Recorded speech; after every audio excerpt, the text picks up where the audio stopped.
Sure. So for us, choosing Australia seems to be the obvious choice, given the significant footprint that we already have down under and indeed into New Zealand. So we became over the last decade the biggest independent hotel operator and across 6,000 units. And what we did see was that some of our clients and customers decided to stay longer. So when I say longer, like, we're talking about more extended stays. We're talking about sometimes a couple of weeks, indeed months. And as I mentioned, we also started to look into the extended stay segment as well.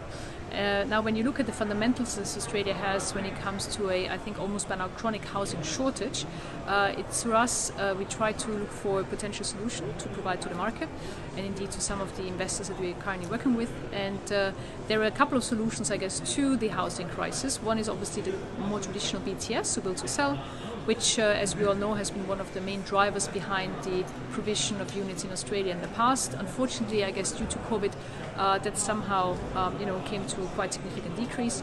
Another option is BTR, again something a lot of people talked about over the last 2 years, which again is a very valid solution. The only problem being that if you're talking about kind of ground-up development, quite often between the time that you decide to go for a project and the time that you come to a yielding asset, we're talking about anywhere between 3 to 4 years, which obviously is not necessarily an imminent or doesn't provide an imminent solution to the problem at hand.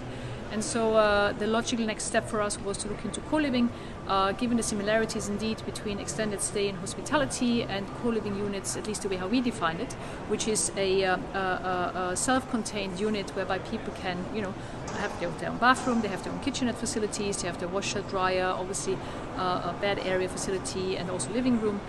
For us, this is very close to a hotel room or hotel room facilities, in particular from older hotels.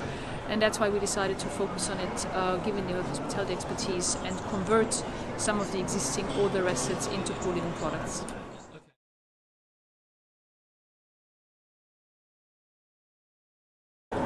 Yes, there are. However, the average time to get an approval is actually shorter than if you're talking about ground-up development. I guess the reasoning for that is that you effectively propose to your local council to take an existing building to stay within the existing building envelope, or indeed within the existing building itself. And the majority of the changes are actually due within the building itself. So, and then also the way how we can go about the changes, given that it's not so invasive to the actual building, is quite often we can do a floor-by-floor conversion.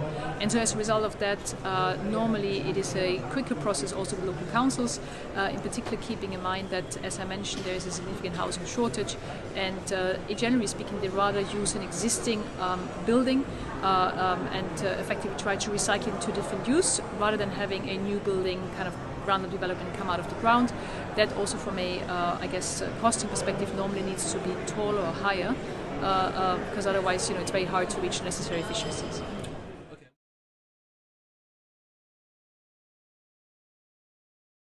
Sure. So when it comes to amenities, we, as I mentioned before, we believe that each and every unit needs to be self-contained. So we will have, every unit has its own bathroom, its own kitchenette facilities for cooking, obviously, purposes, as well as a washing and a drying kind of facility. There also will be downstairs communal space, communal areas. There will be a communal kitchen facility. So effectively, it's going to be up to the customer's preference, whether he or she prefers to kind of stay in, quote unquote, in the evening and just kind of go back to your own unit, to your own studio, or indeed whether you want to be exchanging some views and ideas with your, with other parties within the building and go downstairs into the communal areas.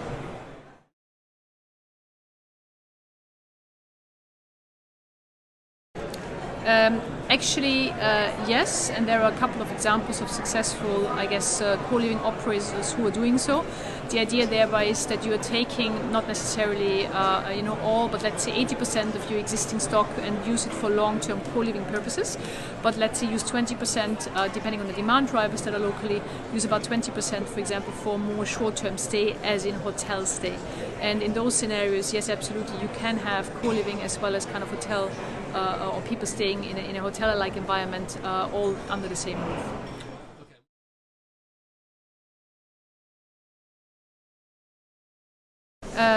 Yes, I mean, I think the advantage for us, obviously, to start with Australia is, as I mentioned, we do have the biggest operating platform there, and also a lot of expertise from a development perspective, how to convert existing assets into kind of new assets or repositioned assets.